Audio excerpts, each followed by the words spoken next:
Scott's with us in St. Louis. Hey, Scott, how are you? Hi, Dave. Thanks so much for taking my call. It's such an honor to talk to you. You too, man. What's up? True. So my wife and I have been married for 26 years. We have 3 kids, and between us, we own 2 businesses, and my wife is a full-time teacher. We are suffering from being blessed too much and blessed on all fronts and paralyzed with all the options we have. My wife thinks something needs to change. We're too busy. She's stressed out. It says something needs to change, and we've got so many different ways we can go, and we can't figure it out. Business one is a treadmill operator web business that I do out of my home. I've been doing for 20 years. It brings in between 150 and 200,000 a year, almost all of that net profit. That's your job. Thing in the world. That's my job. That's what I do 4 days a week. So you're like a freelance web guy. Pretty much, yeah. Okay, all right, I got it. And been doing that. And I have a small team. Yeah, sometimes I have a programmer or 2 working for me, but that's all contract. Correct. Yeah. Okay. Hourly. Yeah. Exactly. All right. Business 2 is a peak performer retail store. It's been around for 17 years.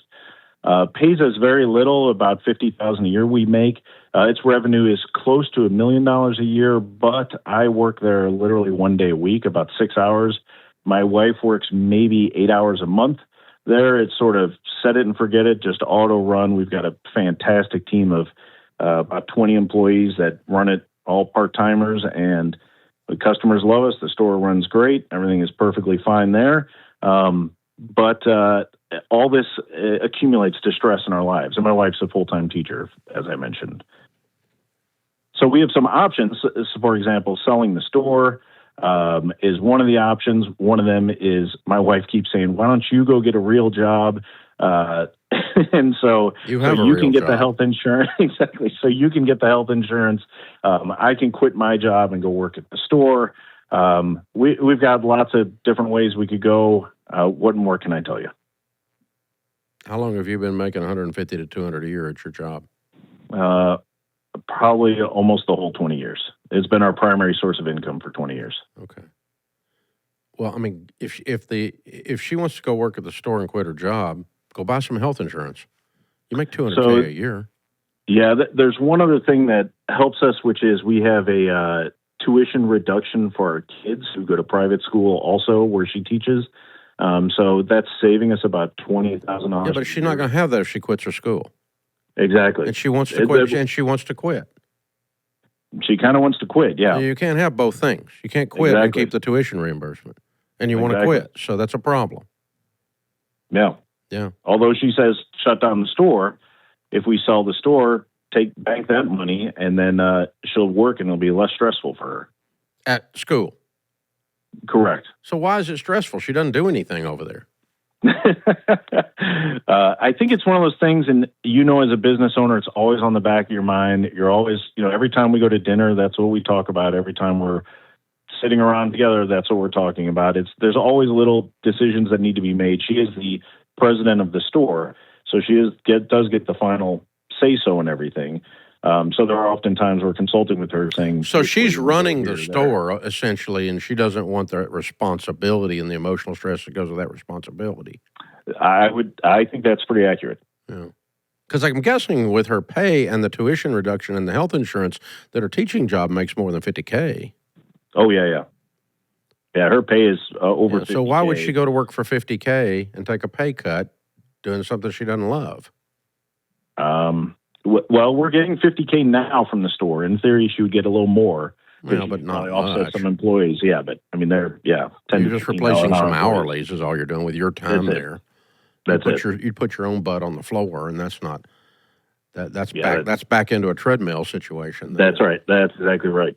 I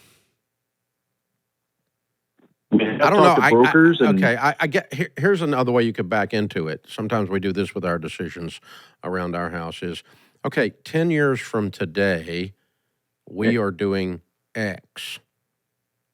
All right. What's that look like? What's your life look like? Okay. Yeah. One way is you're running the store, and you getting a real job is a ridiculous, insulting statement. You have a real job. You just happen to be self-employed, and you make a lot of money, more than she makes, that are two things combined. So that's insulting. Okay. Yeah. That's just her stress coming out. But just because you're self-employed doesn't mean you don't have a real job.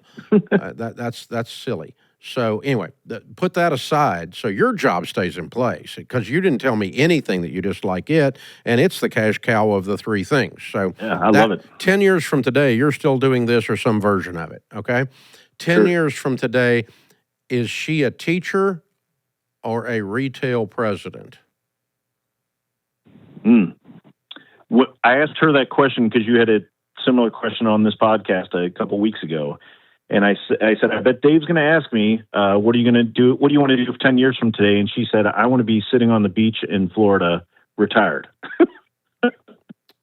How old are y'all? 50. She's not even 50. She's mid-40s. Okay.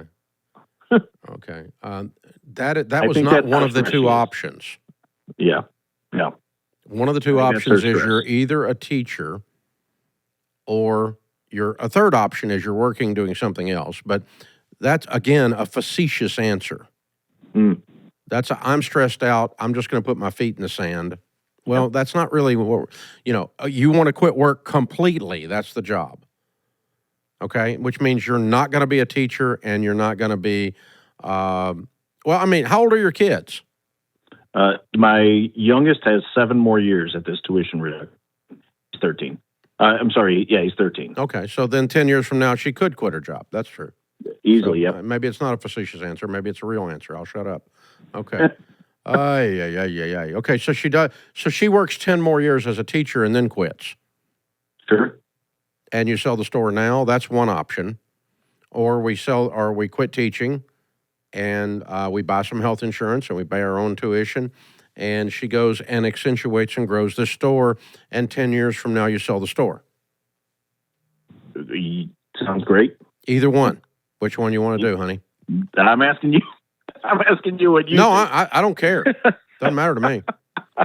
This is you talking to your wife. Which one of these do you want to do? Yeah. Because you're telling me both of them are not cool. So somebody's leaving. Let's choose who's leaving.